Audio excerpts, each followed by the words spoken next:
So I got to remember to hit the record button. Okay, there we go. So this is Ed. Thanks for coming on, everybody. As I mentioned earlier, I didn't really think about this when I scheduled this on the Friday before a long weekend, but I guess the hardcore people will be on with me today. That's great.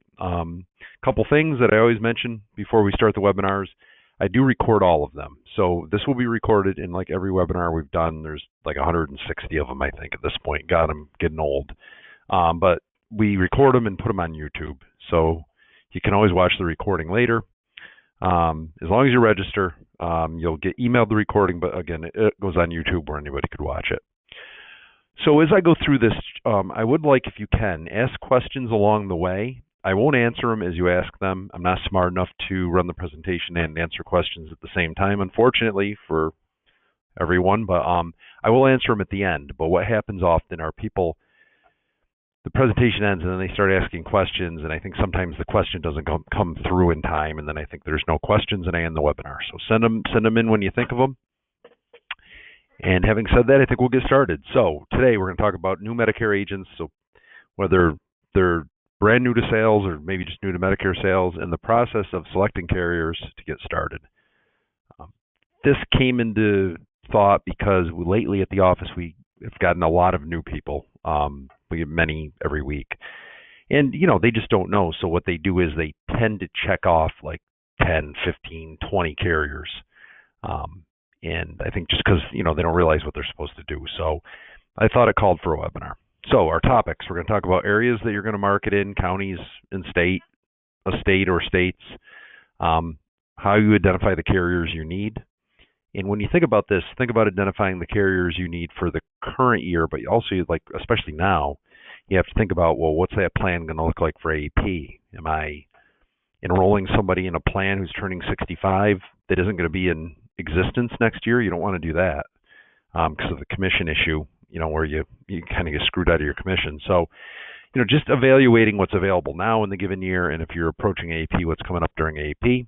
To talk to you about how to access the quote site. I mentioned the quote site because initially you won't be able to get on Connector or Sunfire, which is what you're ultimately going to use. But for the purposes of identifying carriers, the quote site. So I'll talk about that. Along with that, contracting and certifications for the carriers you choose.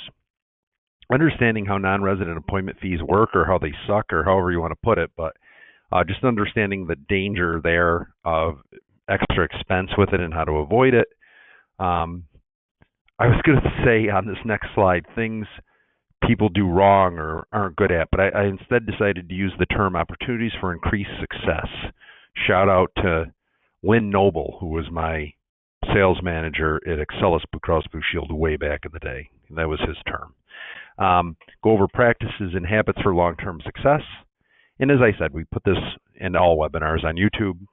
So that to find that, it's at Crowe Medicare.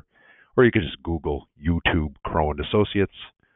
And I already talked about my last bullet point there. Is send in your questions now as you think of them, and I will that way be able to read them and answer them, hopefully answer them at the end. All right.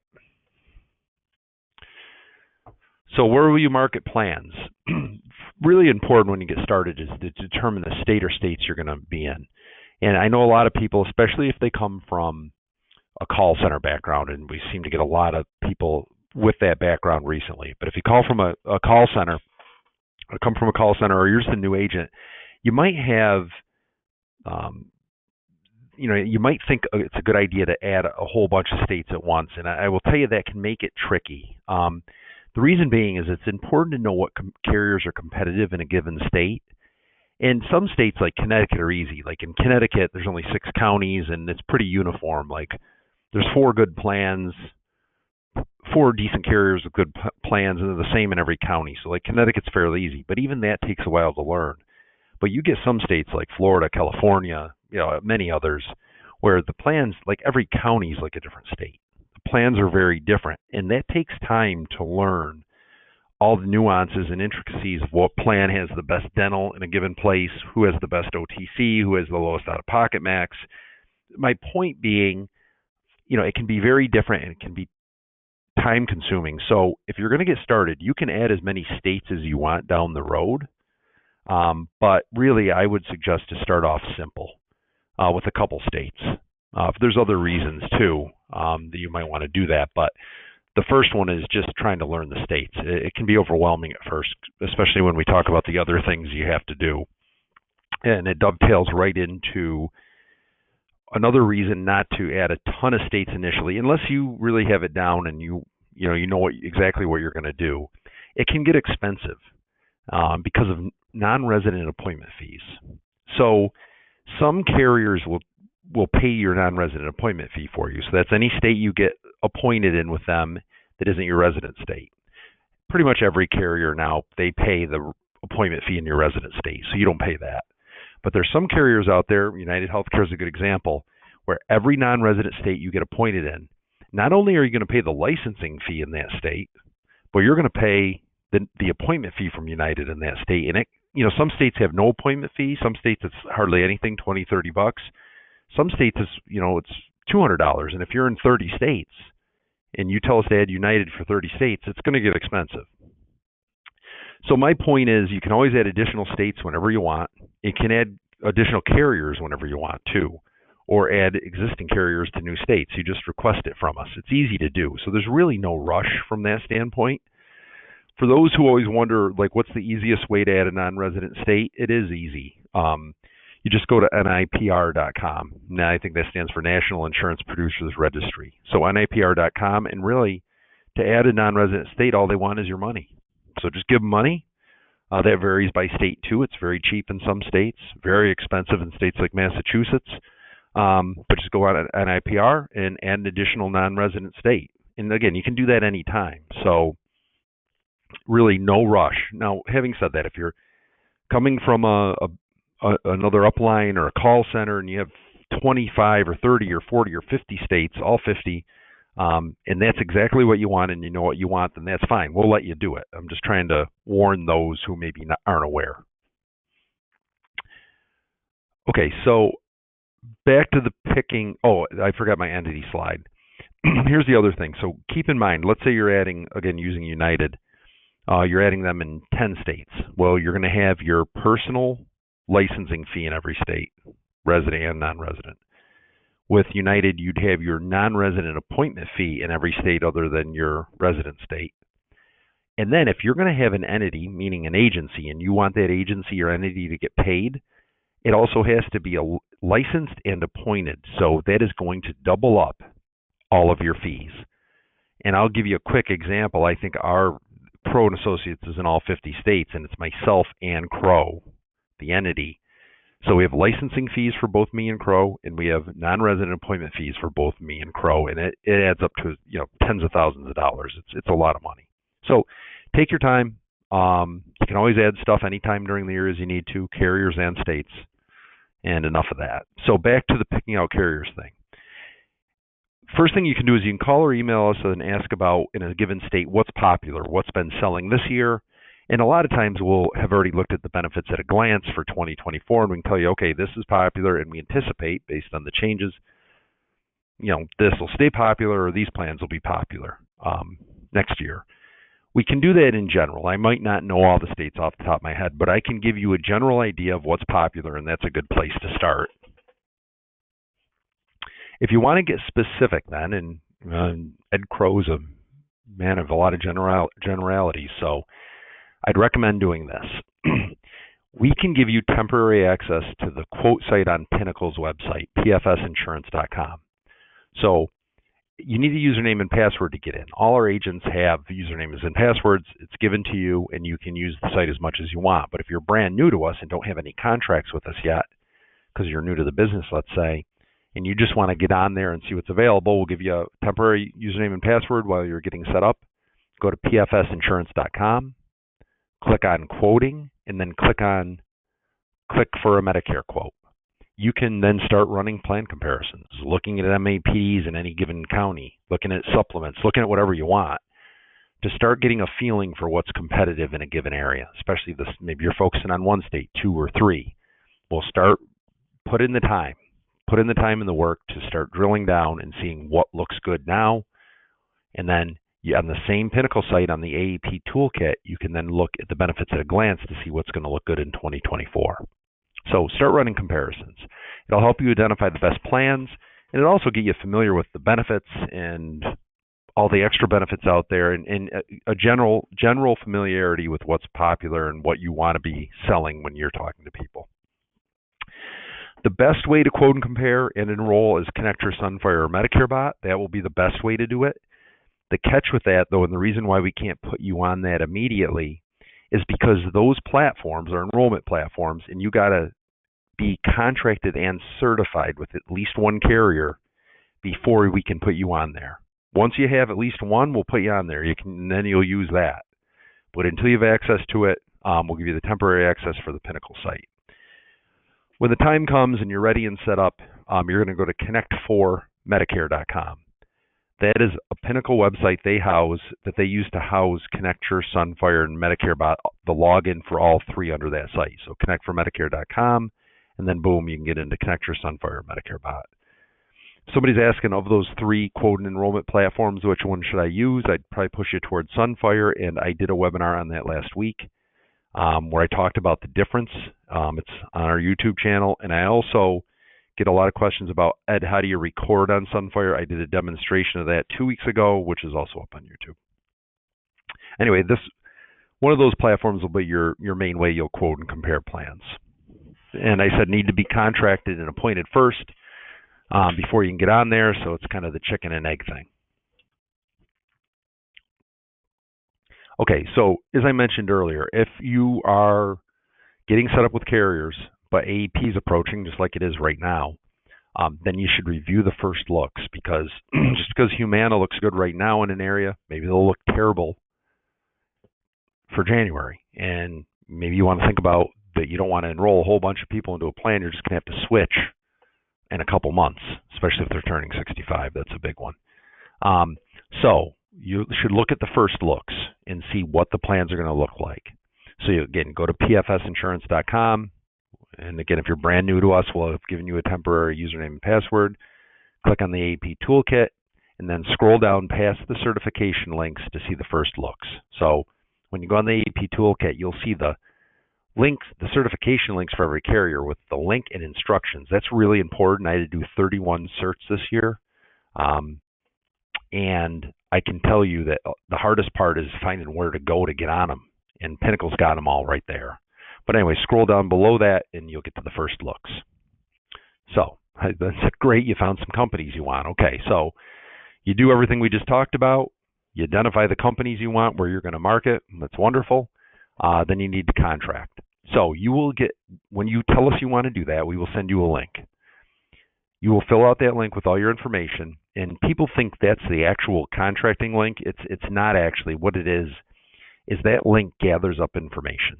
And it gives us all the information we need then to send to the carriers you want to request, to send enough information to them to request they send you the link to onboard. So when you go on our contracting link, you're going to fill out your info we need to generate a contracting request. And also on there, you're going to check off the carriers you want. And again, check off just the ones you want to start. Don't go just haphazardly checking a bunch. It is going to bog things way down if you do that. Now, if there's really 15 companies you want, great. But if you're not sure if you want it, call and ask or don't check it to start. So you'd fill out our link, check off the carriers. We will then take that information and send the request out to each carrier you chose. And then that carrier, when they feel like it, will email you a link that you will click on to complete the contracting for that carrier. And of course, half those links are going to go to spam. They're going to go to your other folder. They're going to go everywhere. We get tons of calls saying I never got the link. Once in a while, they're right. It actually wasn't sent out. You know, we have to remind the carrier or resend the request. But usually it's just in spam or in the promotions folder or somewhere. So the best advice I can give you here is track the links you've completed. I include myself in this. You don't know how many times we get people who say, hey, I chose 6 companies. Can you tell me what ones I've actually gotten the email, found it, and done the link for? Track it on your own. Just so save yourself time from calling us. We'll tell you, but it would be a lot better if, as you do them, you check them off. Okay, I got my Blue Cross link, I got my United link, my Aetna. I filled them out. I'm still waiting. I can't find Humana, Cigna, Devoted. Okay, so keep track of them. Tracking is really important. So again, most agents don't track it, and then they have to call and wait for us to look it up and just track it on your own. It's a big time saver. So once you fill that out, check off the carriers, get your links emailed to you from the carrier, fill them out. Then it's time to sit and wait. So hurry up and wait, because then you're going to wait there for them to process it. Processing, the closer we get to AEP, the longer the processing time is going to be. So once it's processed, though, you can start taking AHIP. We have a link on the Pinnacle site for you to do that, or we can send you the link. It's the discounted rate, and you can start doing your certs. Remember, if you're going to sell Medicare Advantage or PDPs, you have to do a cert to sell them, and you have to do a cert with every company every year. Another reason, again, not to overwhelm yourself initially with 15 companies because you're doing AHIP and then 15 certs. So pick a few that you're going to write, and just, again, track if you've completed AHIP, track every time you finish a company cert, track it and document it so you know which ones you've completed. As far as the certifications are concerned, some are super quick. I can blow through some of them in 5 minutes. I'm probably not supposed to say that, but others are a little more involved, and you're going to watch a lot of slides. But it just depends on the company. I would say the trend has been the certs have been getting shorter the last couple of years as opposed to longer. Okay, enough of that. So most common areas with opportunities for increased success. Again, I already talked about this. Adding too many states initially, hold off. And if you're just adding states because you think you should, it's going to cost you money and time. Hold off. You can always add them down the road. Or if you're licensed with them and just don't want to appoint carriers there, just don't tell us to appoint you in that state with those carriers. Adding too many carriers. Again, finding the contracting links, doing all the certifications, learning all the benefits. Don't overwhelm yourself with carriers. Take your time. Maybe the biggest one is no planning. There's that old saying that 90% of people who get in the insurance business don't last. There is a lot of incidents of people just not planning it out, and you really need to plan out. I mean, you're self-employed. If you're going to get into this thing, if you do sufficient planning and really plan out your strategy, how you're going to market, I'll talk about these things in a minute, but how you're going to go about and you track everything, your chances of success in this field increase exponentially. If you just wing into it one day, decide you want to do Medicare, and hey, let's start doing this thing, it's probably not going to go as well. So planning is key. Not learning the basics also comes up, and that can be a detriment to people, meaning you don't understand original Medicare benefits. Really important. We have videos on it. You can Google search it. Just learn Medicare A and B benefits. And I know you're saying, well, if I sell Advantage, what's it matter? It does. It still matters. You really need to know what Medicare covers, especially when it comes to supplements, and Advantage too, but more important, supplements. Understand the difference between Advantage and supplement. That's really important. Speaking points, pros and cons of each. We have videos on that. The big one is election periods. You got to know your special elections. You got to know your regular elections. You're new to Medicare ones, your loss of coverage, delayed B enrollment. But you really need to know your special elections, like, knowing that with WellCare, you can put in an SEP for somebody for recently being discharged from drug rehab. Who would have thought? Or knowing to go on the FEMA site, and look and see what states have declared emergencies, because a lot of the carriers probably have adopted those as special elections. So just really learning your elections is important. I've been talking about this one all day with people. Build a relationship with the agent managers for the carriers. And I've said this before, but insurance companies do a lot of things. If you're new to the business, you'll find out they do a lot of things to piss you off. And the tendency is, I'm pissed off, so I'm going to yell at Lisa from Aetna. Well, if that's the agent manager, you're making a mistake. You should keep that relationship with all the carrier agent managers as friendly as possible. They can help you a great deal with retail locations. They have marketing money. But again, if you just recently called them a name and gave them a hard time, they're human. They're going to play favorites. They might not help you out as much as they can help others. But having good relationships with agent managers can get you really far in the business. Practice what you're going to do. We get a lot of phone calls, and I was probably guilty of doing this too. Hey, I'm enrolling somebody on Sunfire. Okay, how do what's the problem? Well, I've never used it. I've never logged in. So, or I have a huge presentation tomorrow. But I don't have a presentation. So just, practice is important. I know it sounds silly and obvious, but really just preparation is key. Prepare on your sales pitch, your Medicare pitch when you talk to people. Practice on Sunfire. Practice on Connecture, whichever one you use. Practice recording. Practice enrolling. Try the things ahead of time before you get to the when it's important. Then so you've used them when you really need to enroll somebody. This is a shameless self-promotion, but I really think it'll be helpful. Watch our recorded webinars on our YouTube channel. I have a video on, I think, every topic. By the way, if you ever see topics that I don't have that you want, please let me know. I'd be happy to do one. But YouTube, it's YouTube, Crowe and Associates. Go on there. Just look at the topics. Especially recently, I've done a lot of applicable ones. Develop a marketing strategy. Marketing success in Medicare is just heavily based on your marketing plan. I get a lot of people who say, hey, Ed, when I get in front of these Medicare people, I can sell them. And I say, yeah, everybody can. You're not really selling anything. It's like selling auto and home. You just got to find them the best plan. But the key is you need to get in front of enough people. And to be successful there, you got to be able to market. You got to have a strategy for how you're going to market and get in front of people. Habits for long-term success. So these are things in today's society we seem to be very like right now kind of thing.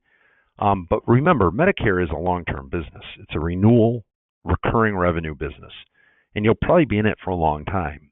So there's things you can do right now that will benefit you a great deal later. I wish somebody would have told me that. I lost a lot of opportunity for not thinking that way early on. But again, long-term success is the renewals in Medicare. If you got 500 Advantage cases on the books, I mean, that's worth $172,000 in renewal income. So, it's about the renewals. It's about writing people over a long period of time. So keep your current clients on the books. Do not be the person who just sells new, which your acquisition costs are probably like $200 a client maybe.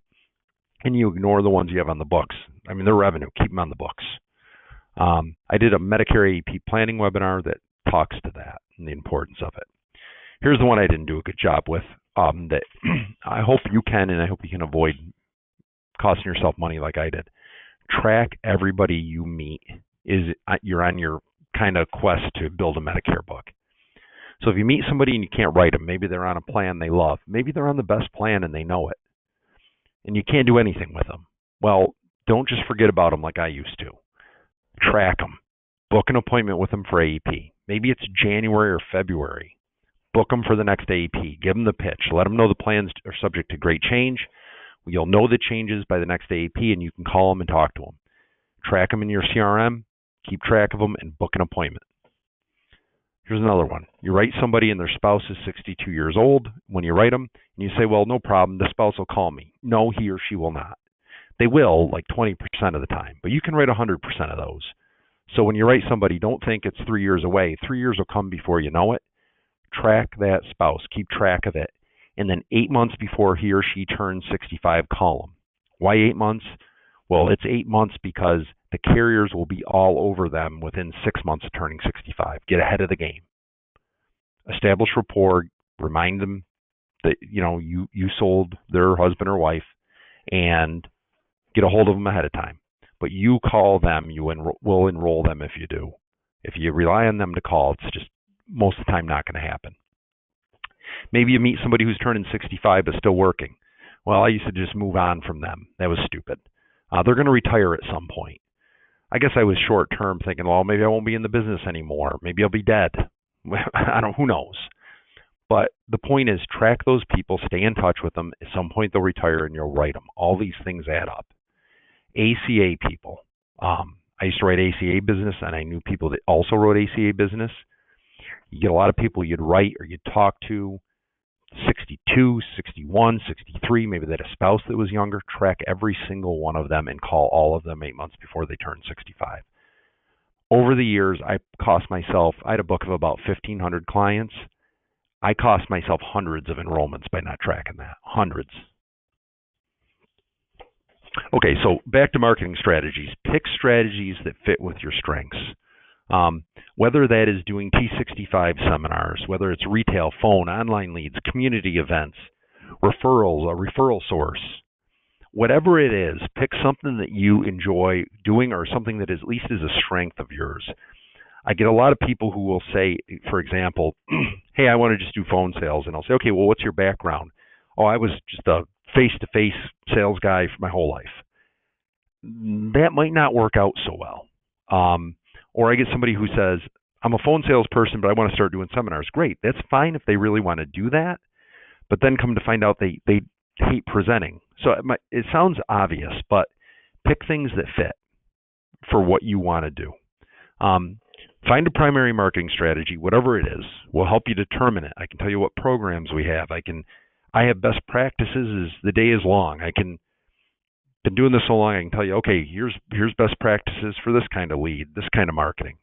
Whatever it is, though, find one, pick it as a primary strategy, and focus on it. And then pick a couple others that will subsidize you long term.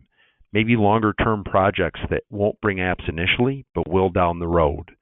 Like, so you got your primary marketing strategy, but maybe you're working on a website and you want to do long-tailed keyword search blogs and get your search really going. That's going to take time, but you do it in the background.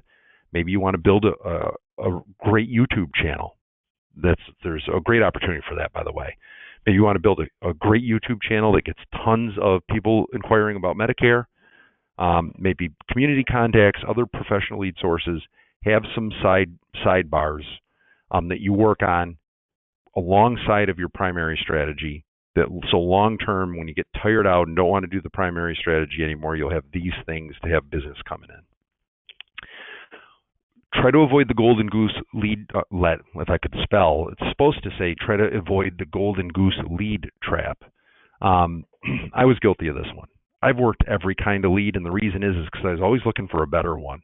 So my flaw was I would find something that worked, and instead of honing that in, pouring more time, energy, and maybe money into that works, I was always kind of half doing that and then trying to find something that worked better. Well, I can tell you, there's nothing that's just a layup. So if you find something that works, make it work better, as opposed to just constantly kind of being half-assed and trying to find something better. Stick with it if it works. Just do it at a higher level. A couple other quick things, and then we'll finish up here, and I'll take questions. Pay lead sources. So if you got ACA agents giving you leads, if you got PNC agents giving you a lead, when you close that sale, give them $100.